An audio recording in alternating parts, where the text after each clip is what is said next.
Hi there, I'm Stacy, the encaustic mixed media artist behind Studio Stacy.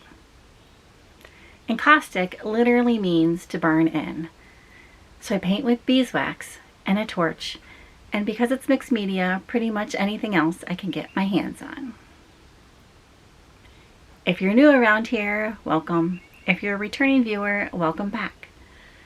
Consider subscribing and joining this artsy community. Don't forget to hit that thumbs up button, which helps me get introduced to more like-minded artsy folks like yourself. Good morning. I thought in this video it might be fun to kind of just show you a couple snippets of my week, kind of take you along for the journey, kind of week in the life of, and let me know if you guys would be interested in doing this maybe once a month, but more like maybe a whole entire month overview, like snippets from the month. Things that I don't always put in the videos. You know, like today I'm going to be working on a creative project that I'm probably going to be working on for, I don't know how long, months. So I'm trying something new, so that's why I picked up the camera. But I don't know, if you're interested in anything like that, let me know down below in the comments, and maybe I can do this kind of once a month type of thing. Kind of take you behind the scenes of all that is happening around here. And today, I'm not going to be doing anything with the wax.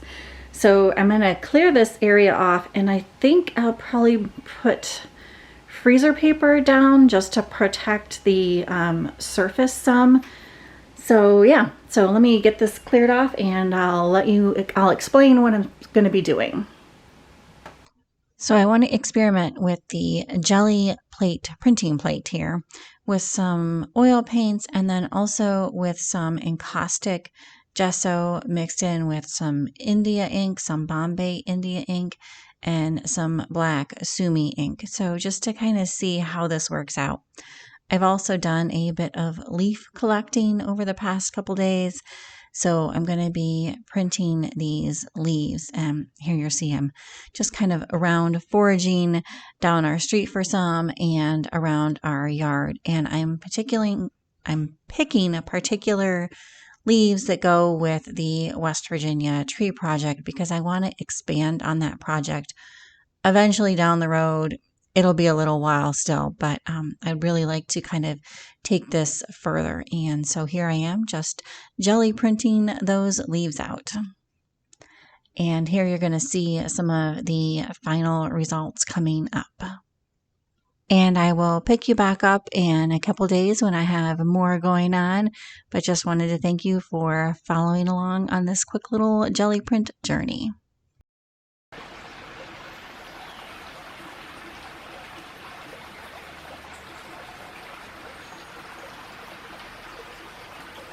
Good morning. Not a very exciting video here going on, but I just wanted to show you some more behind the scenes things that has to happen with a art business, specifically YouTube stuff.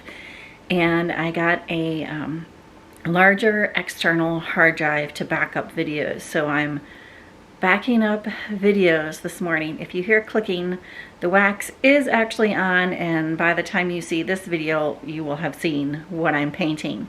But I didn't put in this exciting footage of me copying videos back and forth. So I just thought, you know, why not put it in kind of the everyday behind the scenes stuff into this video.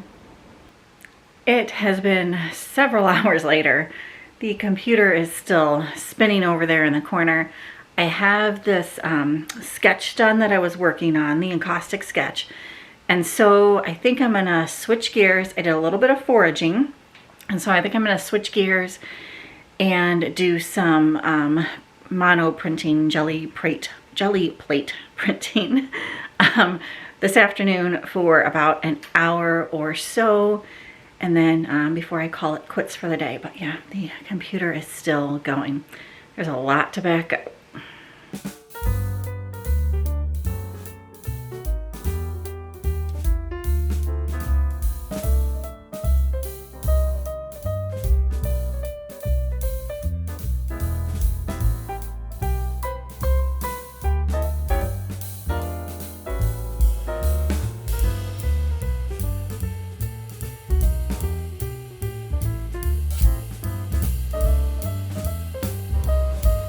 Alright, here's the prints that I got. I think the purplish brownish color and the green worked out a bit better than the black and the blue. But pretty happy with it, and pretty soon I'll be creating with them. But for now, we are off to go kayaking on this beautiful evening. We kayaked with a couple other friends. Thank you, Eileen and Lori, for coming out if you happen to see this video. And it was a gorgeous evening on the lake. Good afternoon. I'm going to apologize right now if you hear the whirling and scraping and banging going on. Matt is out mowing the grass, and the timing of things is just, never quite right. But I wanted to pick up the camera and show you a couple things in the studio. I have exactly, I think, 2 more, well, not I think, but definitely 2 more 100-day paintings to do. And then that will be done. So I'm working on one of them today, and I wanted to flip the camera around and show you because I thought it was kind of a unique thing to show you. So I have created my own viewfinder, if you will, out of some mat board where you can, simply put them together and move them around. And so what I wanted to show you was this and how I'm using it for this particular painting. For this particular painting, I want to use these mono prints that I did a couple days ago. This little 4x4 square is the painting size. And you can see I can kind of place it around on here and somewhat get a feel for how that layout would look. But if I use this viewfinder and just kind of set it up briefly here to about the size, the shape that 4x4 is, and then I can take and move this around on the paper to figure out exactly what I want to use on this paper, or on this print rather. I also wanted to show you that I wrote dimensions on the back of this little piece so that you could, if you wanted, a 4x6, you just line it up on the 6 and the 4, or in this case 4x4. Hard to do one-handed here, but I think you get the idea there. So if you do make your own, it's nice to have to write the dimensions down so that you'll know, what size you want to view. So I just hope that little tip was helpful for any of you that have not used a viewfinder before, and that you can easily make your own out of just some plain old scraps of cardboard or some heavy-duty paper. And you can make them in various different sizes. This one's actually pretty small, but just kind of wanted to show you that, and hopefully that was helpful. All right, one more 100-day painting to go. And my initial plan was to put this print over this. But for some reason, I'm having a hard time getting this to stick down on top of this. I don't know if the paper is too thick or what, but this is like that, from that same kind of print, and the edges are, they're sticking down now, but it took a while for me to get it down. So I think more experimenting is needed. So yeah, I definitely need and want, I don't know what the right word is there, to experiment more with these jelly prints and making paintings out of them. I'm thinking like just a mini series to go along with some other ideas that I have for the West Virginia tree series. More on that later. For now, I'm going to be probably picking you guys up when I have something else to say, but for now I have to run over and get some dinner going and things like that. So Thanks for spending a very short little time in the studio with me today. I thought it would be fun to take you along on a little mini adventure that we went on. We traveled southeast to a horseshoe recreation campground, checked in for the night, and we're staying a couple days here. And this campground happens to be right along a river, and it was a beautiful campground. So the first day we went out and checked out Thomas and Davis, which are two cute little artsy towns, and I actually happened to buy a couple prints from some artists there. We also ate at Picnic Taco, had an outstanding burrito bowl, and then the next morning we woke up and explored Blackwater Falls State Park, which is known for its waterfalls, hence the name. We did some hiking and we checked out a couple other falls in that state park, both of which were beautiful. We did Elicala Falls, Lindy Point, and Pendleton Falls in Blackwater Falls State Park. We also made a loop and did Pace Point, which is what this is, and it connected into the National Forest into a trail called Woodcock Trail, and it was one of our favorite trails of the forest. So if you make it over to Blackwater Falls, of course you have to take some goofy pictures here like Matt does, but highly recommend Pace Point Trail, which you'll see we did do a couple river crossings, so you want to make sure you've got a little bit of some waterproof shoes on, but it is a beautiful lookout area. And then you make a loop and head on into the National Forest via the Woodcock Trail. Again, just beautiful. And of course, Matt can't resist climbing down all of these waterfalls and on these rocks. And here is Lindy's Point, where we ended our day with a beautiful sunset.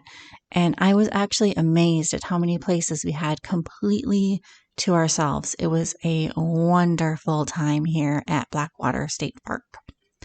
The next day, we woke up and hiked to Douglas Falls, did a little hike there. And again, here you will see Matt exploring on all of the rocks, trying to get the best pictures for you all, and of course for himself too. But we had a great time exploring Douglas Falls before headed to Can Valley Ski Resort, where we took a little scenic chairlift ride.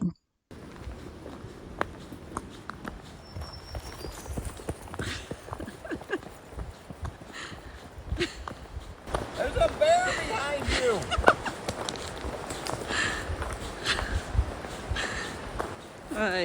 There's no bear.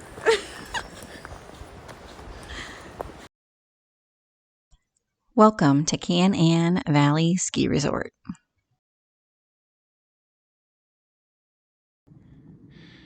Okay, we found the edge of the pad of a parasailing takeoff situation. Let me know if you would do this. Ready? Go!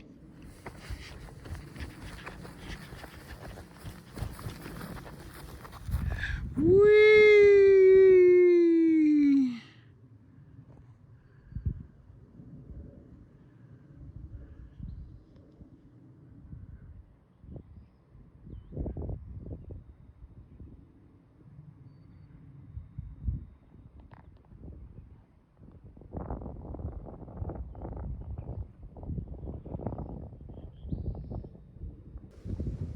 Oh, this is a strenuous hike.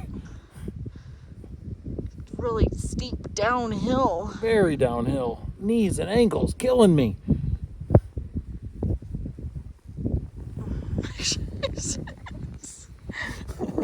rough.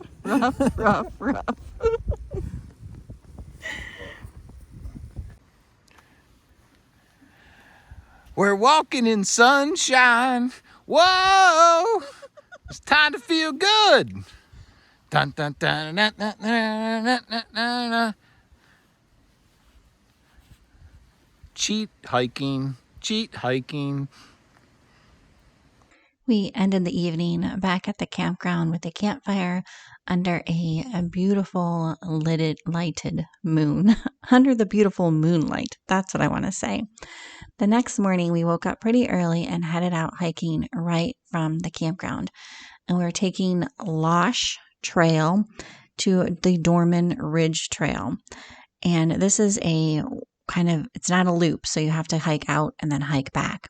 But it's a beautiful trail, right, like I said, right from the campground. And we didn't end up doing all of the Dorman Ridge Trail as we were checking out that day and had to get back and get everything packed up. But if you're in the area, I highly recommend this area. It winds through some beautiful forest and it's just lovely. Hopefully these pictures and videos are doing it justice, but highly recommend the area. We've made it to the top. Not much of a view, but it was a really cool trail.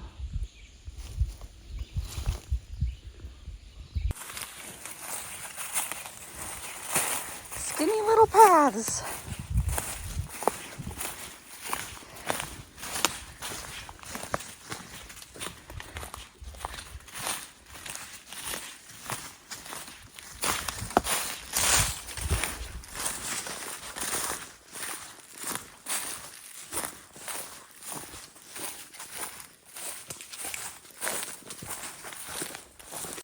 And thank goodness for whoever comes out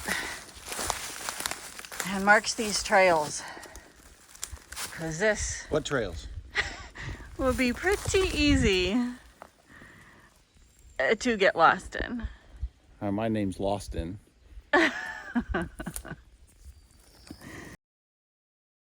And just like that, the trip has ended. We'll see you when we get home.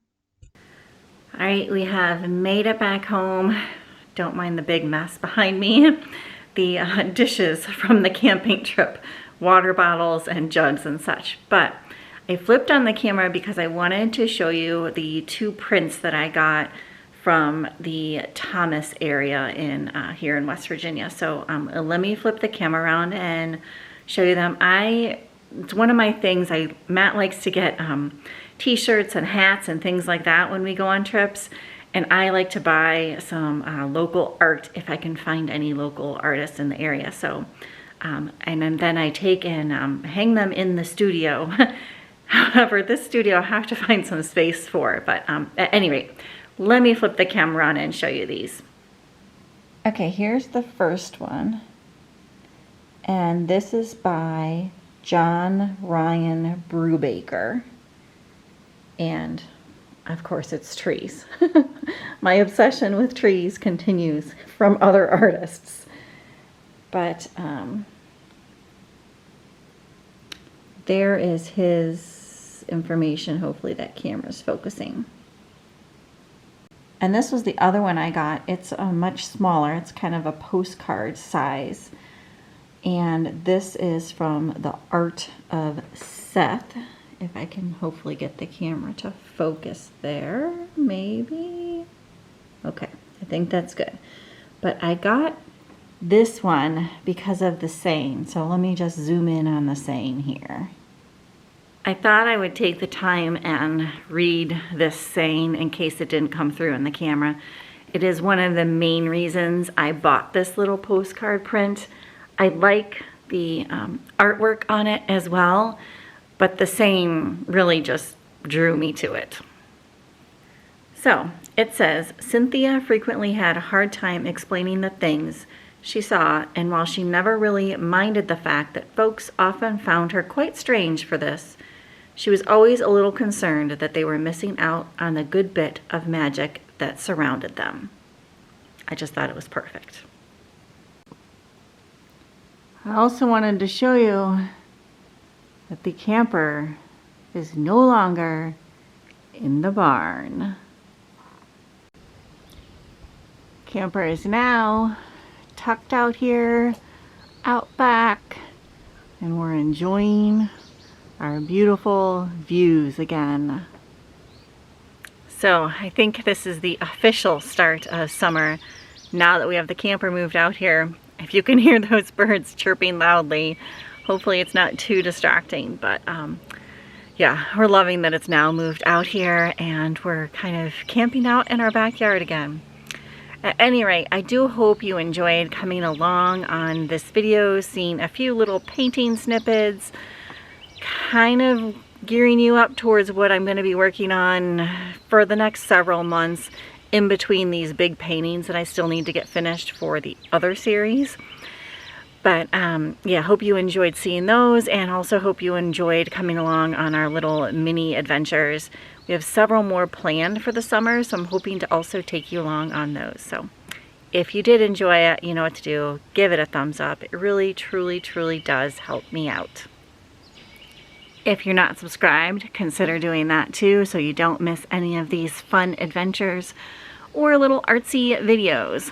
Again, thank you so very, very, very much for coming along. We'll talk to you soon. Bye for now.